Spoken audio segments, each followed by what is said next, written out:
Are you not sure what makes certain speakers more expensive than others? Do you know why speakers having the same wattage cost differently? Are you dealing with system integrators convincing you why their system is right? Let me help you understand which system is right and makes sense for you. I am Amod from Consonance Acoustics, and I had topped my class called Advanced Loudspeakers in my Masters in Acoustics from Technical University of Denmark. It is safe to say that you are in good hands. Our contact details are mentioned in the description below if you need more help on this topic. Now let's get right to it. An important rating to look at while looking at loudspeaker wattage is loudspeaker sensitivity. It can be understood as the dB SPL level achieved at a 1 meter distance from the speaker when 1 watt of power is given to it. This rating gives us the efficiency of a speaker. A speaker with higher sensitivity will output higher sound levels for the same power. This also makes the speaker with higher sensitivity expensive. But you get to have less number of speakers and an amplifier with a similar power output to power your entire space. One important thing to remember, you will find material and people that tell you that the dB level drops by 6 dBs when the distance is doubled. While this is true in open spaces, this is far away from correct in closed spaces, where the levels are influenced majorly by the physics of the room, like the reverberation time and standing waves, etc. It is important to check the frequency response of a speaker system so that the engineers tuning it can create a full range balanced sound.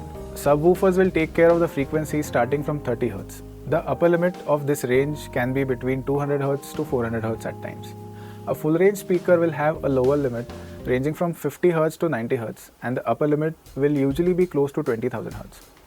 At times, there are speakers that have a lower limit close to 100 Hz or 110 Hz. These are good when only speech will be played through them and there is no requirement for music. What is more important is to check how the frequency range is presented. Say two speakers present the frequency range from 50 Hz to 20,000 Hz, but one of them writes plus minus 10 Hz and the other writes plus minus 3 Hz. Do you know the difference? Let me show you the difference. When they tell you it is plus minus 10 Hz, the frequency response graph will look like this. Between the said range 50 Hz to 20,000 Hz in this case, the difference between the highest point and the lowest point is 20 dB in total.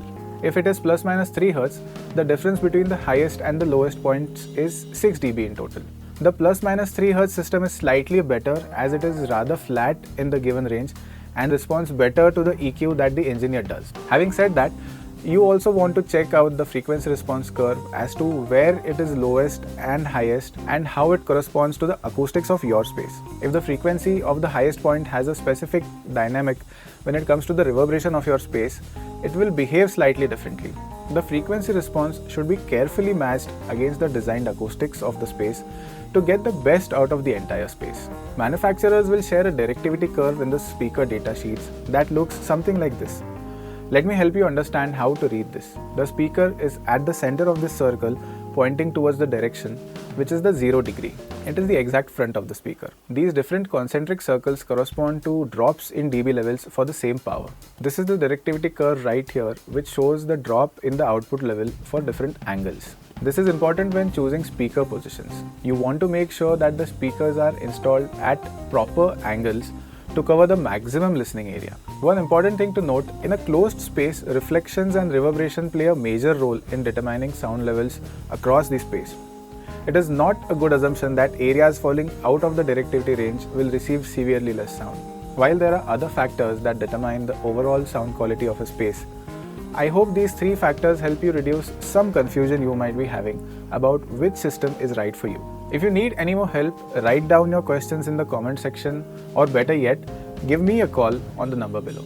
If you thought of someone whom this information might help, don't forget to share this video with them. Bye for now, see you next time.